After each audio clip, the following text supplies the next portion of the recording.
پاکستان کے اندر بائیں بازو کی سیاست کو رائج کرنے کے لیے، یہ اس کے تسلسل کو قائم کرنے کے لیے آج آپ کے پاس بہت مشکل ٹائم ہے۔ ایک وقت تھا کہ میرے دوست حیدر زمان صاحب بیٹھے ہیں اور دیگر دوست بیٹھے ہیں، ان کو پتہ ہے کہ ہندوستان کے اندر 50 اور 60 کی اور 40 کی دہائی میں اگر کوئی نوجوان کامسٹ کے حالات سے اور ترقی پسند کے حالات سے متاثر نہیں ہوتا تھا تو اس کے بارے میں یہ سوچا جاتا تھا کہ اس کا میڈیکل چیک اپ کرایا جائے، کہ یہ یونیورسٹیوں میں جاتا ہے، تعلیمی اداروں میں جاتا ہے، پڑھتا ہے، گھومتا ہے، پھرتا ہے، تو اس کے ہاتھ میں لال کتاب کیوں نہیں ہے؟ آج وہ حالات نہیں ہیں۔ آج پوری دنیا کا سینیریو جو ہے وہ بدلا ہوا ہے۔ آج ہمارا دشمن صرف فوج اور اسٹیبلشمنٹ اور جاگیردار اور سرمایہ دار نہیں ہے، بلکہ وہ دماغ ہے جو ٹیبل کے دوسری طرف موجود ہے۔ وہ آپ کے سامنے بیٹھا ہوا ہے، آپ ایک طرف بیٹھے ہیں، دوسری طرف وہ بیٹھا ہوا ہے، آپ اس کے ساتھ مکالمہ کر رہے ہیں، آپ اس کو سمجھا رہے ہیں، اور دوسری طرف جو بیٹھا ہوا ہے اس کے دماغ کو گھمانے میں، اس کے ذہن کو بنانے میں دنیا بھر میں اربوں ڈالر انویسٹمنٹ ہو رہی ہے۔ ایک زمانہ تھا جب یہ حکمران طبقات اور بالادست طبقات اور ریاست اپنے غلاموں کو، اپنے محکوموں کو کنٹرول کرنے کے لیے فوج بناتی تھی، پولیس بناتی تھی اور اس قسم کے ادارے بناتی تھی۔ پھر انہوں نے یہ سوچا کہ اس پہ زیادہ خرچہ ہوتا ہے اور پریشانی بھی ہوتی ہے، شرمندگی بھی ہوتی ہے کہ اپنی فوج لوگوں کو ڈنڈے مارتی ہے۔ کیوں نہ لوگوں کے دماغ کنٹرول کیے جائیں، کیوں نہ لوگوں کے اوپر اس قسم کا اثر کیا جائے کہ لوگ خود بخود جو ہے وہ ان کے فلسفے کی، ان کی سیاست کی، ان کے نومچلا بن جائے اور ان کے پیچھے چلتے رہیں ٹرک کی بتی کی طرح۔ اور ہمارے ملک میں بالکل اس طریقے سے ہو رہا ہے۔ دوستو، میرے اپنے پارٹی کے کارکن اور میرے اپنی پارٹی کے ڈیلیگیٹس جو دور دراز سے آئے ہیں اور جو نوجوان بھی ہیں، میری آپ سے یہ گزارش ہے کہ آپ نے یہ 2 دن کی پریکٹس کی اور اس پریکٹس کرنے کو آپ نے بہت تگودود کی، آپ نے سفری مشکلات بھی برداشت کی، اور یہاں جو پارٹی موجود تھی پنجاب کے اندر اور لاہور کے اندر، ان سے پوچھا جائے انہوں نے کتنی محنت کی آپ کے لیے۔ لیکن میں جو گزارش کرنا چاہتا ہوں یہ کہ آج شام ہم یہاں سے چلے جائیں گے۔ بہت سارے سوالات ہیں جو آپ کے ذہنوں میں بھی ہوں گے، بہت سارے سوالات ہیں جو ہم اس پارٹی کو بنانے کے لیے حل کرنا چاہتے ہیں، اور اس میں سب سے اہم سوال یہ ہے کہ ہمارے اندر تعلیم و تربیت کی اور اس نظریاتی ایجوکیشن کی کمی ہے جو ہمارا مخالف ہمارے نوجوانوں کو پڑھا رہا ہے۔ تو یہ کام ہمارے نو منتخب جو سیکٹری تعلیم بنے ہیں، میں سمجھتا ہوں کہ ان میں بہت زیادہ پوٹینشیل ہے، وہ ایک تعلیم کے شعبے سے طلب رکھتے ہیں، وہ اس کو سنبھالیں گے اور اس کو کریں گے۔ دوسری میں بات صاحب صدر کی اجازت سے یہ کہنا چاہتا ہوں، تھوڑا کلیئر کرنا چاہتا ہوں معاملہ، کہ اس وقت میں ایک صوبائی اکائی کی ترجمانی کر رہا ہوں اور اس کے صدر کے حیثیت سے آپ کے سامنے موجود ہوں۔ سرائیکی صوبے کا جو ایشو ہے وہ پاکستان کی سیاست کے اندر گھوم رہا ہے، مختلف طریقے سے جو ہے نا وہ یہاں پہ نظر آتا ہے آپ کو، اور ہماری پارٹی نے جب یہ پارٹی بنی اور 2016 کی کانگریس جب کراچی میں ہوئی اور آپ لوگوں نے جو اس وقت منشور اور دستور اور پروگرام جو آپ نے منظور کیا اور وہ آج بھی کل آپ نے منظور کیا، تو اس کے اندر 5ویں اکائی باوسعیت سرائیکی قوم آپ نے اس کو تسلیم کیا۔ میں آپ کا شکر گزار ہوں، آپ کی پارٹی اور آپ کی قیادت میں شکر گزار ہوں کہ آپ نے پاکستان کے اندر 4 قومیتوں کے علاوہ ایک اور قوم جو 2-2.5 کروڑ افراد پر مشتمل ہے، جس کی زبان بھی ہے، جس کی ثقافت بھی ہے، جس کی ٹیریٹری بھی ہے، آپ نے اس کو حقوق کو تسلیم کیا اور اپنے منشور میں لکھ دیا کہ پاکستان کے اندر یہ 5ویں ہے۔ لیکن سوال یہاں یہ ہے کہ بھائی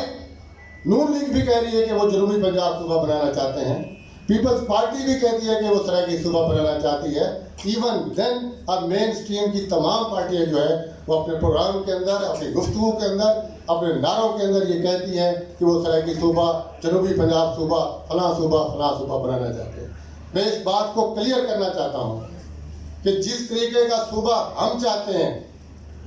وہ اس طریقے کے صوبے کو ہم ریجیکٹ کرتے ہیں جس طریقے سے وہ صوبہ کی بات کرتے ہیں. وہ صوبہ نہیں بنانا چاہتے, وہ صوبے کے ایشو کو ایکسپلائٹ کرنا چاہتے ہیں. وہ اقتدار کی پارٹی ہیں, آپ سمجھتے ہیں, وہ وہی پارٹی ہے جن کے کمپوننٹ جو ہیں وہ جاگیردار, سرمایہ دار اور پیسے والے لوگ ہیں. وہ کبھی اس پارٹی میں چلے جاتے ہیں, کبھی اس پارٹی میں چلے جاتے ہیں, کبھی سرائیکی صوبہ محاذ بنا لیتے ہیں, کبھی اپنے منشور کے اندر لکھ دیتے ہیں کہ ہم بل پاس کر رہے ہیں, ہم فلاں کر رہے ہیں, ہم یہ کر رہے ہیں. لیکن میں آپ کو یہ بتانا چاہتا ہوں کہ ان کی سیاست سرائیکی صوبے کا نعرہ لگانا محض اس لیے ہے کہ وہ جب اقتدار میں ہوتے ہیں تو ڈلیور نہیں کر سکتے, وہ لوگوں کے لیے مشکلات پیدا کرتے ہیں اور ان کے پاس سوائے اس کے اور کوئی حربہ اور طریقہ کار نہیں رہ جاتا کہ وہ سرائیکی صوبے کا نعرہ لگائیں, سرائیکی عوام کی محرومیوں کا نعرہ لگائیں, پسماندگی ختم کرنے کا نعرہ لگائیں سرائیکی علاقے کی اور ووٹ لے لیں. ہم ان کے اس موقف کو اور ان کے اس بیانیے کو اس لیے مسترد کرتے ہیں کہ وہ سرائیکی قوم کی شناخت کی بات نہیں کرتے, وہ سرائیکی قوم کی انٹیٹی کی بات نہیں کرتے, وہ اس کو وہ رائٹ نہیں دینا چاہتے جو آپ کی پارٹی دینا چاہتی ہے. لہذا ہم یہ سمجھتے ہیں کہ اس معاملے کو کلیئر ہونا چاہیے کہ سرائیکی پارٹی کا آپ کا یہ چیپٹر یہ ان سرائیکی وڈیروں کا دم چھلا نہیں ہے جو حکمران پارٹیوں کے اندر موجود ہیں. وہ ان خاندانوں کا ہمارے ساتھ کسی قسم کا کوئی تعلق نہیں ہے. لوگ عام طور پر یہ امپریشن چلا جاتا ہے کہ عوامی ورکرز پارٹی کا سرائیکی چیپٹر جو ہے یہ اس طریقے سے ہے جس طریقے سے سرائیکی نیشنل پارٹیاں ہیں یا جس طریقے سے پیپلز پارٹی سرائیکی صوبے کا نعرہ لگا رہی ہے. یہ بالکل مختلف بات ہے. ہم کوئی لکیر نہیں کھینچنا چاہتے اٹک سے لے کے رحیم یار خان تک. ہم اس طریقے کی ڈیوائڈیشن کو, اس طریقے کی تقسیم کو تسلیم ہی نہیں کرتے, نہ کرنا چاہتے ہیں. ہماری پارٹی کے منشور کے اندر درج ہے کہ یہ جو صوبے پہلے بنائے گئے تھے یہ انگریز سامراج نے بنائے تھے اور اپنی حکمرانی کو اور اپنی حاکمیت کو مضبوط کرنے کے لیے بنائے تھے. اور جب ہم اقتدار میں آئیں گے تو ایک نیا کمیشن بنائیں گے جو نئے سرے سے صوبوں کی ان کی تہذیب کے مطابق, ان کے تمدن کے مطابق اور ان کی کلچر ایکٹیویٹی کے مطابق جو ہے وہ ان کی تقسیم کرے گا. یہ سوال تھا جو میں کلیئر کرنا چاہتا تھا. دوسری بات یہ ہے دوستو, ٹائم زیادہ ہے, میں یہ گزارش کرنا چاہتا ہوں کہ ہم لوگ جو ہیں, ہماری پارٹی جو ہے, ہم یہ سمجھتے ہیں کہ ہم تسلسل ہیں, ہم کنٹینیوٹی ہیں اپنے بائیں بازو کی اس تحریک کا جو یہاں بر صغیر بننے سے پہلے شروع ہوئی تھی. اور ہمیں فخر ہے کہ ہم اس کنٹینیوٹی کو ہم اپنے اکابرین کے, ہم عابد حسن منٹو کے, ہم سیاد اسلم کے, ہم حسن عسکری کے, ہم محمد علی بھارے کے راستے پہ چلتے ہوئے اس کو قائم رکھے تھے. اور آپ کی جو یہ کانگریس ہے اور آپ کا جو گٹھ ہے, جیسے کہ میرے دوستوں نے پہلے بھی کہا, آپ کی ایک امپریشن جو ہے پورے ملک کے اندر جو ہے وہ قائم کرنے میں کامیاب ہو گئے. میں آپ کو مبارکباد دینا چاہتا ہوں کہ آپ نے بائیں بازو کی سیاست کے اندر اور ملک کی سیاست کے اندر اپنا وہ رول جو پاکستان کی اندر بائیں بازو کا ہونا چاہیے وہ آپ نے ابھارا ہے, وہ آپ کی پارٹی نے ابھارا ہے. اور پچھلے 8, 9, 10 سال میں ہم نے اگر کوئی کامیابی حاصل کی ہے یا نہیں کی, تنظیمی طور پر ہمارے اندر کمزوریاں ہوں گی اور ہیں, اور وہ آپ کو ان کمزوریوں کے اوپر اور ان سوالات کے اوپر غور و فکر کرنا پڑے گا. لیکن آپ کو یہ بات تسلیم کرنی پڑے گی اور فخر کے ساتھ تسلیم کرنی پڑے گی کہ پاکستان کے اندر اگر بائیں بازو کا نام ہے تو عوامی ورکرز پارٹی کا نام ہے.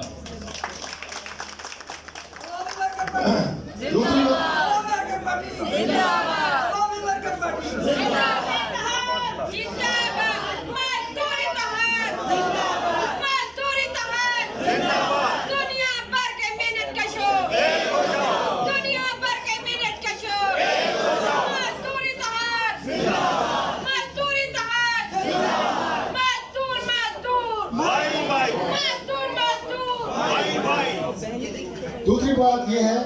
کہ لوٹ کے راج کو بدلو, چہرے نہیں سماج کو بدلو, لوٹ کے راج کو بدلو, چہرے نہیں سماج کو بدلو. ہم ملک بچانے نکلے ہیں, آؤ ہمارے ساتھ چلو. ہم ملک بچانے نکلے ہیں, آؤ ہمارے ساتھ چلو. غربت کو مٹانے نکلے ہیں, آؤ ہمارے ساتھ چلو. غربت کو مٹانے نکلے ہیں, آؤ ہمارے ساتھ چلو. دوسری بات جو میں آپ سے کرنا چاہتا ہوں اور اپنے تمام دوستوں سے کرنا چاہتا ہوں, جس میں میری پارٹی کے کارکن بھی موجود ہیں, دوسری پارٹیوں کی لیڈرشپ بھی موجود ہے اور یہاں پر پرانے نئے سیاسی کارکن بھی موجود ہیں. وہ بات یہ ہے کہ آپ یہاں پر سیاست کے اندر ایک رول ادا کر رہے ہیں اور آپ کو یہ بھی پتا ہے کہ آج کی سیاست کیا ہے اور آپ بہت سے بہتر جانتے ہیں کہ آپ نے اپنے سیاسی راستے کا تعین کیا کرنا ہے. صورتحال جو اس وقت اس ملک کے اندر جو جس قسم کی گند سیاست میں ڈال دیا گیا ہے اور اسٹیبلشمنٹ میں ڈالا ہے, اس کے اندر آپ کا یہ تاریخی فرض بنتا ہے کہ آپ اپنا رول ادا کریں. یہ نہیں جمہوریت کو اس طریقے سے پنپنے دیں گے جو آپ تصور کرتے ہیں, جو آپ نے اپنی کتابوں اور اپنے منشور میں لکھی ہوئی ہے. یہ اپنے ہی بنائے ہوئے قانون کو بار بار روک دیتے ہیں, یہ اپنی ہی بنائی ہوئی اسمبلی کو بار بار توڑ دیتے ہیں اور توڑنے کی طرف جا رہے ہیں. یہ آپ کا اور ہمارا اور مزدوروں کا اور محنت کشوں کا اور بائیں بازو کی پارٹیوں کا یہ فرض ہے کہ ہم نے یہاں پر جمہوری اداروں کو جو ان کے بنائے ہوئے ہیں اور آئین کو جو ان کا بنایا ہوا ہے اور جمہوریت کو اور اس کے استحکام کے لیے آپ لوگوں نے اور ہم لوگوں نے وہ مل کر جدوجہد کرنی ہے. آخری بات میں یہ کرنا چاہتا ہوں کہ ہمارے نوجوان ہمارا سرمایہ ہے. اس میں کوئی شک والی بات نہیں ہے کہ انہوں نے ہی نہ صرف اس ملک کی بلکہ اس ملک کی پارٹیوں کی بھی بات دور سنبھالی ہے. لیکن ہمارے قیادت جو بے پناہ تجربے سے بھرپور ہے, یہ جو سامنے قیادت بیٹھی ہوئی ہے جن کے اندر تجربہ موجود ہے, اور جب آپ مستقبل کی پیش بینی کرتے ہیں, جب آپ اپنے مستقبل کا کوئی خاکہ بناتے ہیں سیاست کے اندر رول ادا کرنے کا, تو پھر آپ کو ماضی میں جھانکنا پڑتا ہے. آپ ماضی کو ساتھ لے کر آگے چلتے ہیں اور میں یہ سمجھتا ہوں کہ آپ لوگوں کا جذبہ اور میرے ان بزرگوں کا تجربہ ملے گا تو پارٹی